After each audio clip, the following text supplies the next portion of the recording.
When I first started in college, it was back in 2012, and there was definitely concussion protocol that we had to follow, but I don't think we understood the science of what it was doing. And then in the middle of my collegiate career, that's when the CTE research really, took off, and it was, national news. It wasn't just local news anymore. And I think athletes started to pay attention, and I don't know if it's because we're in this area and because it's at our school that it's so prevalent, but there is outlets for us to find the information if the athletes want to know it. I think people that play contact sports might not want to know, what's happening to their head when they hit it, and I totally get that. Obviously, when you think about CTE, the first thing you associate with it is football, and that was kind of like the big groundbreaking thing that kind of caused CTE to come to the forefront of just researching concussion protocol. It has changed a little bit when it comes to soccer. For the most part, people don't necessarily think about soccer when they think about concussions, but it's definitely been something that myself and my teammates have been more conscious about now. I guess, in a way, it put a little bit of fear in us that if a concussion does happen, we should take it more seriously and make sure we're taking the necessary steps to remedy it.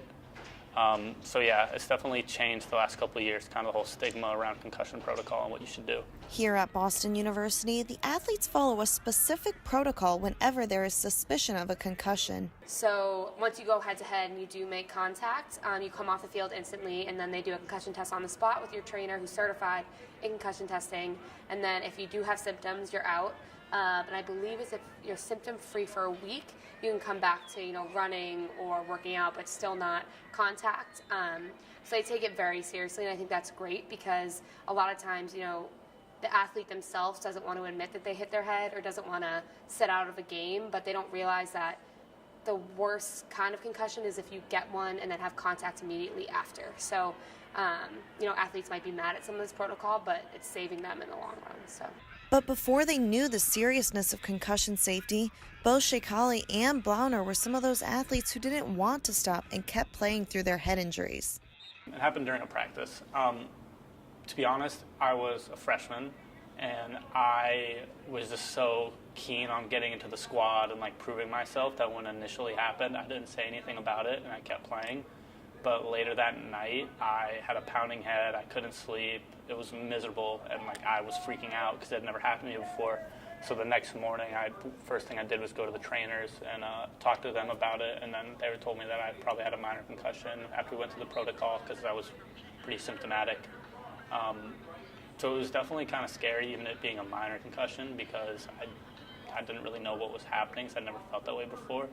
So it kind of opened my eyes a little bit and kind of made me more aware of what I should look out for when getting into hits and stuff like that. I don't know if all athletes would feel this way, but I was definitely one that, thought I was fine the next day.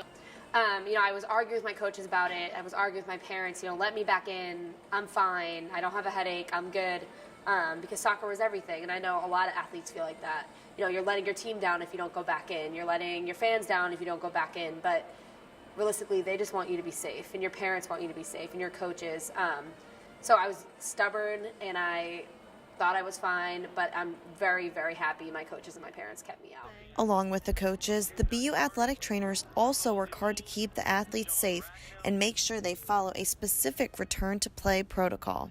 Every single day, I would go in and they would test my symptoms to see how I was feeling, just ask me if I was feeling sensitive to certain things or just kind of general well-being and wellness questions. And then once I was completely asymptomatic, there was still kind of a refractory period. So they were very, very careful about it to make sure that I was 100% okay before even letting me get back into practice. Our training staff here at BU obviously follows what our school has been researching. So basically what you do is if you hit your head or anything happens that could have caused a concussion, you come off the field. The next step is getting evaluated by one of our certified trainers, and then depending on your symptoms, they decide, when's a proper time to come back. We have a baseline test that we take at the beginning of every season, and then if you do hit your head or you do have a concussion, you're tested against that baseline test again until your scores are back to normal. Our coaches just try to teach proper technique. I think that can save a lot of people from getting concussion, is just knowing the right way to go for a header. In hockey, the right way to hit. Just using the proper techniques to avoid, getting hit in the head. Our coach, Nancy Feldman, was always very aware of the dangers of concussions and always took it extremely seriously. And I think that made us as teammates take it very seriously for each other and holding each other accountable. You know, if I go up for a header and I hit my head, I might not want to say it, but if my teammate sees it, she's going to say something. And that's kind of the standard we held for each other. If you see it, say something, because someone might not, and they might not even realize that it happened, and then, you know, that could lead to further damage. So I think our team just took it very seriously that, you know, coming out and being safe is more important. You know, you have to live your whole life. You know, you play soccer for 4 or 5 years, depending, but then you have a whole life to live after that. So I know a lot of the BU teams follow that same protocol and feel very strongly about it. Although some of these athletes might be resistant to acknowledging the seriousness of concussions, the entire athletic staff at BU aims to keep head safety a priority across all sports teams. It's kind of one of those things that because the coaches and trainers are so aware of everything that goes around on the field and in practice that they'll basically step in the second they have an inclination that it happened. But if we were in the locker room or halftime of a game or something like that and you could tell somebody was out of it or just like disoriented for whatever reason or was like, hey, like my head really hurts, it's one of those things where we'd be like, hey, go talk to the trainers, like it's not worth it, essentially. Unfortunately, similar to the correlation between CTE and certain positions in football, where you play on the soccer field also relates to how many headers a player will take and a higher risk of possible concussions. The positions I played in college were ones that had a lot of header balls that were coming my way, and I think that because I was more aware of what CTE was and what head injuries were causing, I definitely was more safe going up for them.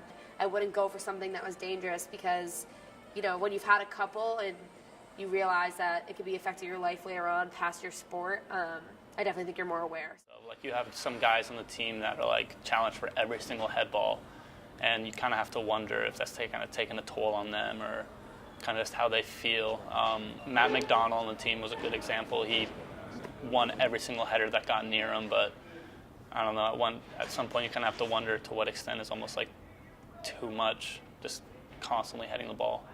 But what will get soccer players to stop going up for headers or will stop football players from making helmet-to-helmet hits and get these athletes to realize concussions and CTE are serious? I think changing athletes' views of what a concussion is and what it can cause will make it a more acceptable reason to be sitting out. People think that, you know, since there's no physical injury, since they're not on crutches, since you're not, you know, in a cast, that, you know, you're being a baby or you're not really hurt, but it's the most dangerous injury to have. So I think changing that stigma about concussions is huge, and it's what's going to change sports. I think a good thing to do would maybe be expand that research a little bit to athletes inside other sports. In general, like soccer, that are more contact, even lacrosse, people hit each other all the time. So I think some more research should be done, kind of checking those sports to see whether or not it is as prevalent as it is in football. I don't think it will be as prevalent just by the nature of the sport, but I definitely think some of it will show up, which will kind of open the athletic community to the fact that it is not just a unisport thing, it's across all athletics. While research on concussion safety and CTE continue to take place today, athletes still will continue to play their sport even if there is a risk of head injury. The question of whether athletes would go back and not play their sport is one of the most difficult to answer because your sport isn't just something you do as a hobby, it's your entire life. Your teammates are your family, it's your pastime, it's what you love doing, it's what gets stress out. It's so much more than just a sport that I can't say that I wouldn't have played. I loved it too much and it gave me so much in my life that I probably would have played. And I know that that's not the answer people want to hear. That's not you know, what people want football players to be saying, that, you know, they would have done it anyway. But I think a lot of athletes might feel that way. And if the technique of a sport can change or the rules of a sport can change, people won't have to look back and say, oh, I wish I didn't play this sport. They can say, I played the sport in a safer way. So I'm hoping that, you know, in the years to come, rules and changes are made to keep athletes safer, because I can't see athletes not playing the sport they love.